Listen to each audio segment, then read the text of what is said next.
De Gaulle est resté, à juste titre, dans les mémoires et dans les livres d'histoire, le 27 mai doit encore attendre. Pourquoi le 27 mai est-elle une date d'honneur pour notre pays?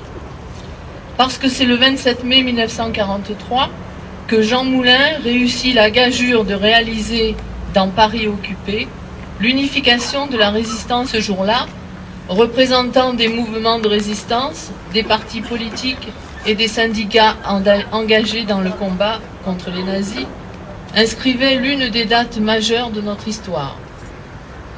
On ne dira jamais assez l'importance de cette unification qui décupla l'efficacité de la résistance et qui permit à la France de conserver sa souveraineté après la libération. N'oublions pas non plus que c'est à ce même Conseil national de la résistance que le peuple français doit de nombreuses avancées sociales.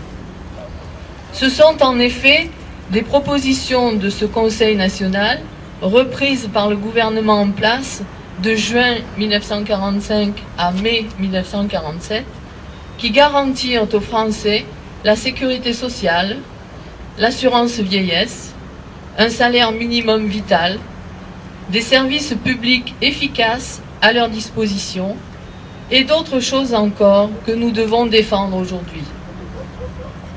Rappelons enfin que ces propositions étaient faites par des hommes d'horizons politiques, syndicaux et religieux différents, simplement soucieux de donner à leurs compatriotes qui avaient tant souffert des jours heureux, comme l'indiquait le titre de leur programme.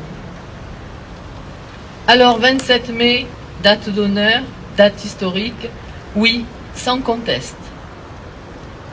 Le 18 juin, reconnu officiellement de longue date, a depuis l'an dernier seulement sa journée nationale, et nous nous en félicitons, mais ce n'est pas encore le cas pour le 27 mai, journée nationale de la résistance.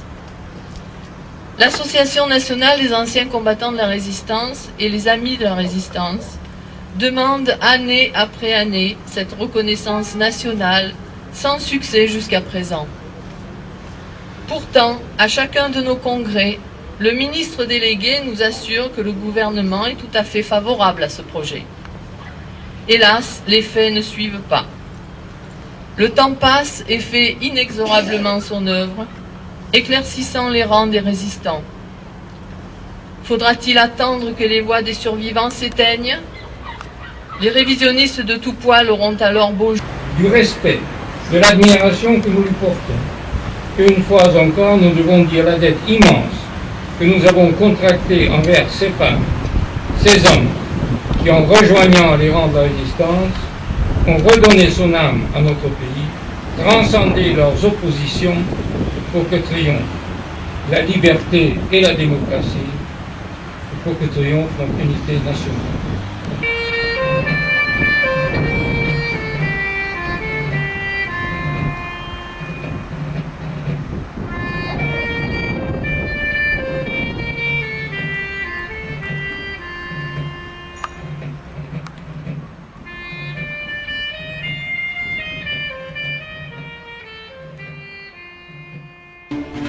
Ici, chacun sait ce qu'il veut, ce qu'il fait quand il passe.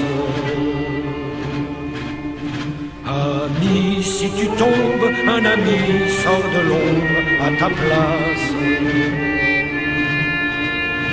Demain, du sang noir séchera au grand soleil sur les routes. Chantez, compagnons, dans la nuit, la liberté vous écoute. Amis, entends-tu le vol noir des corbeaux sur nos plaines? Amis, entends-tu les cris sourds du pays qu'on enchaîne? Oh, et partisans, ouvriers, paysans, c'est l'alarme.